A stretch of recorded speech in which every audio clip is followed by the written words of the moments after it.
Kalau kalau berdasarkan judul ini memang saya melihat seolah-olah kita harus membicarakan apakah lebih baik Orde Baru dengan yang sekarang.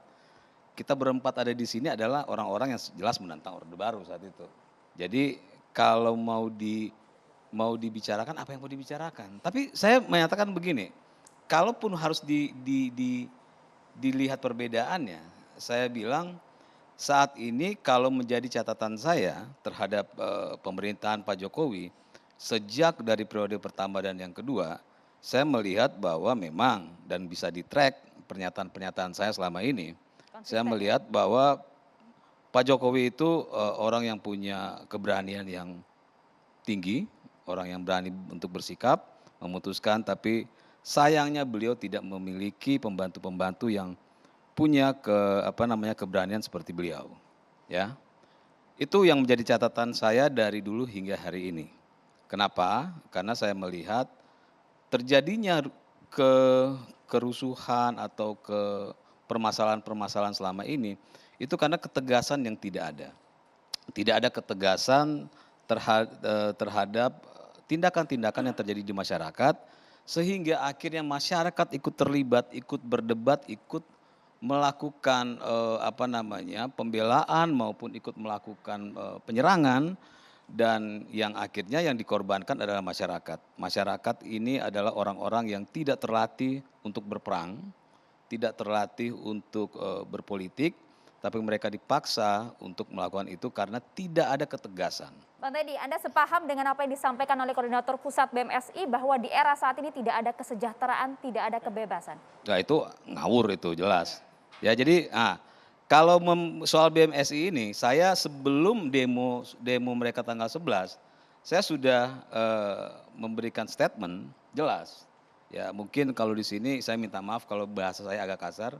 Saya sudah mengatakan bahwa bagi siapapun orang yang menyalahkan Pak Jokowi terkait 3 periode ini, mohon maaf saya mengatakan goblok. Ya. Kenapa? Karena saya bilang ini hal yang sangat mendasar. Hal yang sangat mendasar kalau sampai mahasiswa ya tidak mengerti bahwa yang punya kewenangan untuk mengubah Undang-Undang Dasar 45 itu bukan eksekutif, bukan presiden, tapi legislatif. Nah, dan saya katakan saat itu sebelum tanggal 11, kalau sampai ya ada politisi, partai politik yang menyalahkan, maka double gobloknya gitu. Makanya itu Karena kan kemarin demonya digelar di depan Senayan, Bang. ya enggak, makanya kan awalnya enggak ke situ. Ya. Nah, awalnya kan memang tidak ke situ. Makanya saya bilang alasan BMSI ini bilang ke Seleo itu adalah cara dia untuk menutupi kesalahannya karena kalau Pak Fahri Hamzah mengatakan, "Oh, yang namanya orang kesalahan itu wajar." Tapi saya punya catatan, beberapa catatan kalau saya bisa bacakan. Bagaimana BMSI ini melakukan tindakan banyak kebodohan yang dilakukan sehingga saya mengatakan ini bukan lagi keseleo tapi memang BMSI dan anak-anak yang turun ini memang orang-orang yang tidak memiliki ilmu. Tapi kan BMSI juga mempertanyakan, Bang. Waktu itu gaungan 3 periode itu muncul dari koalisi di Jokowi, Iya, ada PKB di betul, sana, ada makanya. PAN Mereka di juga sana. membawa data, Bang Betul, Teddy. begini, enggak mereka nggak punya data. Saya mengatakan mereka nggak punya data, mereka sama sekali tidak memiliki ilmu. Saya berani katakan itu. Kenapa? Setelah saya ingatkan itu, saya berharap mahasiswa ini akhirnya membaca karena pernyataan saya naik di media, beberapa media. Saya berharap mereka ini akhirnya menyadari dan akhirnya mengubah.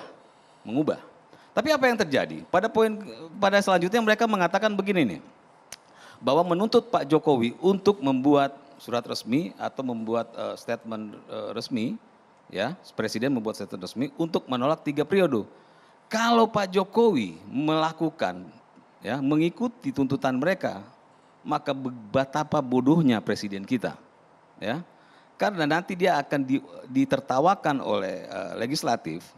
Mereka akan bilang, "Hei Pak Jokowi, kenapa kalian mengatur kewenangan kami?" Ya. Jadi ini dua kebodohan yang sudah dilakukan. Nah, ketiga, mungkin setelah itu mereka menyadari, oh iya ternyata setelah dibuka undang-undangnya, oh bukan bukan eksekutif. Sehingga mereka H-1 kalau nggak salah itu merubah. Yang Bang Teddy, tadinya ini patut diinformasikan juga, kami media juga mencatat kenapa poin dari tuntutan mahasiswa ini berubah karena tanggal 10 April Presiden Jokowi tegas konvers seperti itu bahwa itu dari awal. pemilu tanggal 14 Februari 2024 tidak bisa ditawar sehingga poin dari mahasiswa tadi tiba-tiba Tunggu, sebelum tidak tanggal 10 menyertakan Pak lagi. Jokowi sudah mengatakan itu. Berkali-kali. Ya, iya kan, berkali-kali. Iya kan? Jadi bukan alasannya mereka mengubah jalur itu karena mereka akhirnya membaca menyadari bahwa oh iya, ternyata kami salah. Kalau menurut saya seharusnya ketika sudah mengetahui salah, maka BMSI dan mahasiswa yang lain menyatakan kami harus meminta maaf kepada Presiden. Sudah diklarifikasi Bang Teddy. Kami meminta maaf kepada Presiden, makanya mereka akhirnya ke DPR. Harusnya begitu, karena mereka harus punya jiwa yang besar. Mereka sudah melakukan kesalahan, mereka harus meminta maaf, tapi mereka tidak lakukan. Akhirnya mereka pindah ke Senayan.